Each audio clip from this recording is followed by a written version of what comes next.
Magandang araw mga minute na ka. I am Patrick Chan Katudan from 3 A1-11.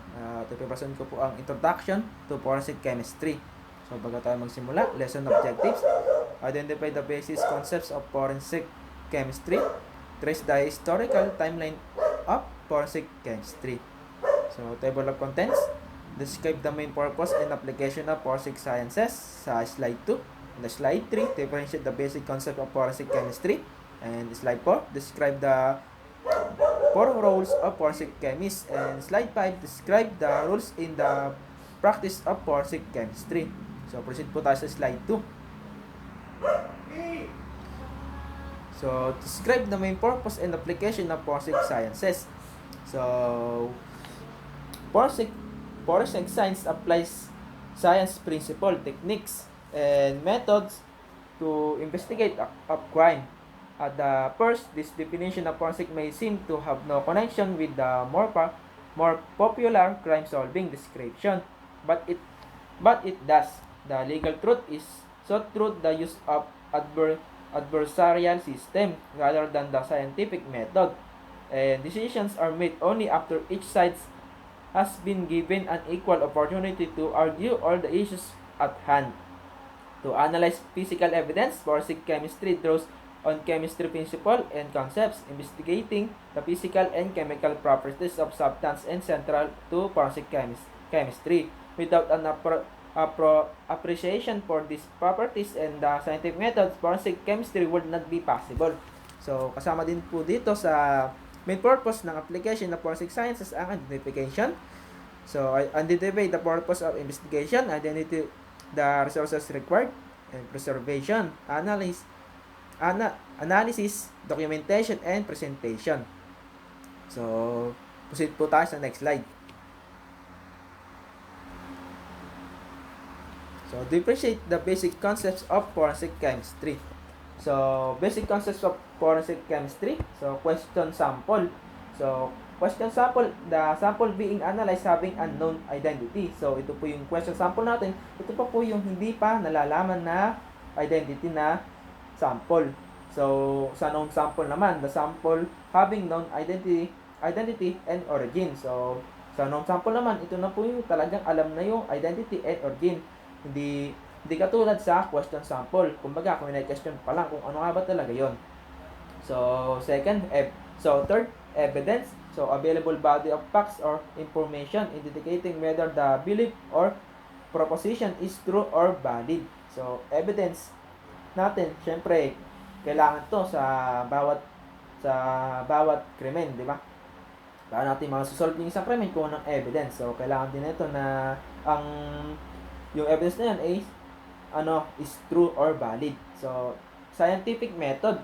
Ito yung last natin sa principle and procedure for the systematic pursuit of knowledge. So, syempre, kailangan natin lahat yan isang-ayon natin or ipagkasunod natin sa scientific method. Syempre, meron niyang kailangan sundin. So, proceed po tayo sa next slide.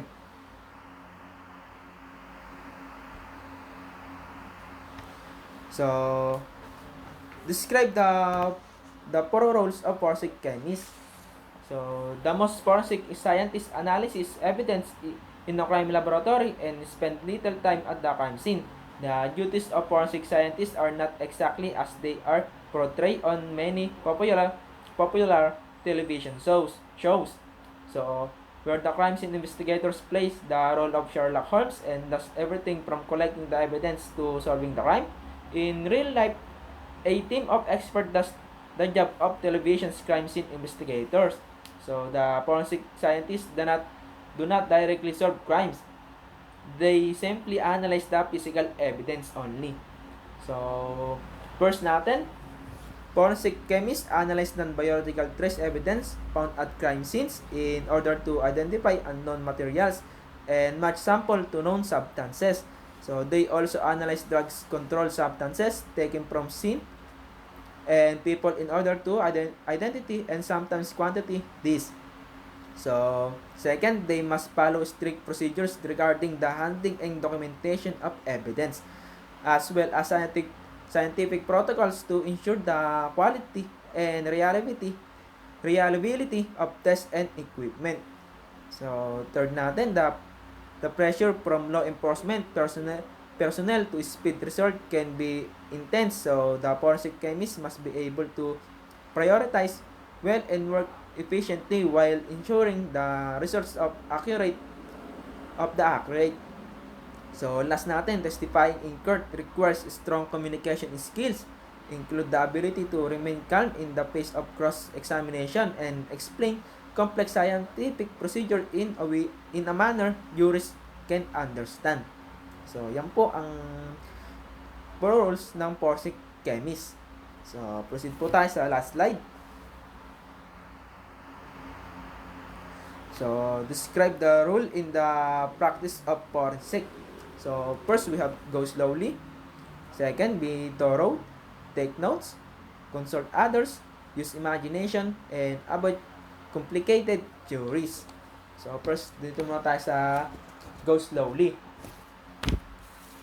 So, go slowly. Good work cannot be hurried. So, therefore, take all the time necessary to make the case complete, no matter how urgent it may appear or how pressing others may be for the result. It is a general possible to adjourn a case if the work cannot be finished in time. So, second natin ang be thorough. So, make a careful and minute examination of everything and do not be satisfied with the qualitative analysis if a quantitative one be possible. It always pays to do too much rather than too little, and it is difficult to foresee what will or will not be required in court. So, third, take notes. So, keep a full, neat, and clear record of everything seen and done. So, fourth, consult others. So, many cases will lead the expert into paths with which he is not familiar. And when this happens, he should consult those who are most likely to know. And pang-5 natin is use imagination. So, this is somewhat hazardous advice since an expert with a vivid and uncontrolled imagination is a most dangerous person. So, a disciplined imagination, however, which enables interference and deduction to be verified or discarded at a later stage, to be made from slender and incomplete premises, is often very useful.